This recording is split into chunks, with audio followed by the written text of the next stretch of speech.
নমস্কার বন্ধুরা, চৈতি সিম্পল কিচেনে সবাইকে স্বাগত। আশা করি তোমরা সবাই খুব ভালো আছো আর আমিও ভালো আছি। আমার সব বন্ধুরা যে যেখান থেকে আমার চ্যানেলটা দেখছো তাদের সবাইকে অনেক অনেক স্বাগত আর অনেক অনেক ভালোবাসা। বড়দের প্রণাম আর ছোটদের ভালোবাসা জানিয়ে আমি আমার রেসিপি এখান থেকেই শুরু করছি। আর সবাইকে শারদীয়ার অনেক অনেক শুভেচ্ছা আর অনেক অনেক অভিনন্দন রইল। তো দেখো আমি একটা বাটিতে বসিয়ে দিয়েছি মুগ ডাল। তো আজকে আমি মুগ ডাল দিয়ে কি রেসিপি করব তোমাদের সাথে সেটাই শেয়ার করব। তো আমি দেখো 1 কাপের একটু কম মুসুর ডাল নিয়েছি। আমি আজকে দেখো এই একটা বাটিতে মুগ ডাল নিয়েছি। তো মুগ ডাল আমি 1 কাপের একটু কম নিয়েছি। তো মুগ ডালটা আমি দেখো ভালো করে পরিষ্কার করে জলে ধুয়ে আমি এইভাবে বসিয়ে দিয়েছি। আর জলটা হচ্ছে আমি 1 কাপের একটু বেশি জল নিয়েছি।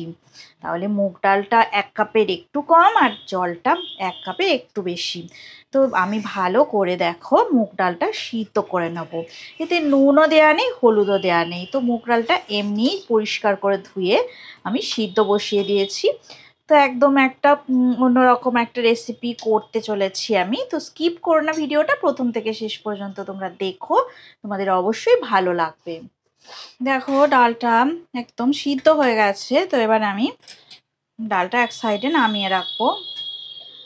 একটা কড়া বসিয়ে দিলাম, তাতে আমি 3 চামচের মতো সর্ষের তেল দিয়ে দেব। গরম হয়ে যাওয়া পর্যন্ত অপেক্ষা করব। আমি একটু শুকনো লঙ্কা দিয়ে দিলাম। আর দেখো গোটা জিরে 1/2 চামচ দিয়ে দেব। দেখো বেশ ভালোই গরম হয়ে গেছে। এবার দেখো আমি টুকরো করে কাটা আলু দিয়ে দিচ্ছি। এইভাবে টুকরো করে কাটা আলু, আমি একটা ছোট সাইজের আলু এইভাবে টুকরো করে কেটে নিয়েছি। আর কয়েক টুকরো দেখো 7-8 টুকরোর মতো আমি কুমড়ো দিয়ে দিলাম। আর দেখো এখানে পটল এইভাবে কাটা আছে, আমি 4টে পটল নিয়েছিলাম। তো পটল দিয়ে দিলাম, একটু ভালো করে ভাজা করে নেব। একটু নুন দিয়ে দেবো অল্প করে।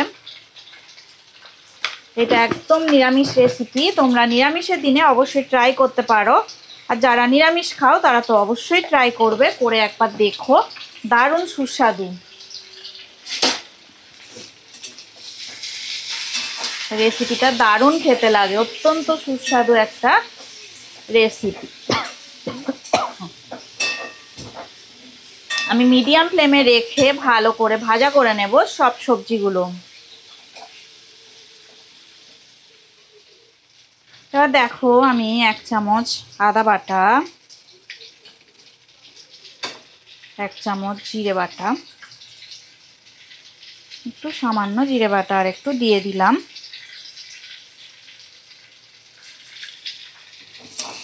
তো ভালো করে এবার আদা জিরে বাটা দিয়ে আরও একটু 2 মিনিট আমি ভালো করে নাড়াচাড়া করে মশলাটা ভালো করে কষিয়ে নেব।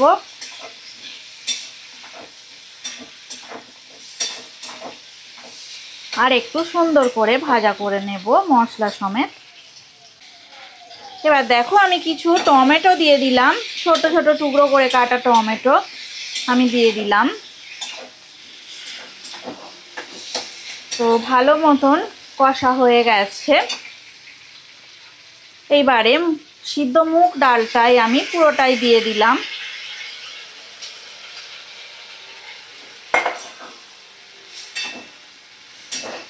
দারুণ স্বাদের রেসিপি, এটা তোমরা বাড়িতে ট্রাই করবে। তো এবার দেবো একটু সামান্য জল, সামান্যই জল দিয়ে দিলাম। তো যারা একটু ঘন খেতে পছন্দ করো ডাল, তারা অল্পই জল দেবে। আর যারা একটু পাতলা মতো খাবে, যারা মানে ভাত দিয়ে খাবে, তারা আর একটু বেশি জল দিয়ে দেবে। আর যেহেতু নিরামিষ রান্না, তো আমি একটু পরে একটু চিনি অ্যাড করব। দেখো আমার হয়ে গেছে, ঢাকাটা আমি খুলে নিয়েছি। আর পটল আলু সবই সিদ্ধ হয়ে গেছে, সুন্দর হয়ে গেছে দেখো রান্নাটা। তো চলো এবারে গ্যাসের ফ্লেমটা আমি অফ করে দেবো, আর একটু তার আগে একটু আমি চিনি দিয়ে দেবো অল্প করে, কারণ মিষ্টি মিষ্টি এটা ভালো লাগে খেতে। আর উপর থেকে আমি সামান্য একটু গরম মশলার গুঁড়ো দিয়ে দেব।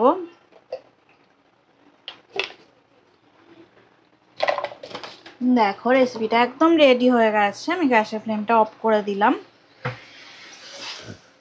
মুগ ডাল দিয়ে সবজি রেসিপি একদম রেডি হয়ে গেল। রেসিপিটা যদি ভালো লেগে থাকে অবশ্যই লাইক দেবে, শেয়ার করবে, কমেন্ট করে জানাবে আমাকে তোমাদের কেমন লাগলো। তোমাদের ভালো ভালো কমেন্ট করতে আমার খুব ভালো লাগে, আর তোমরা ভালো কমেন্ট করলে আমি আরও উৎসাহ পাই।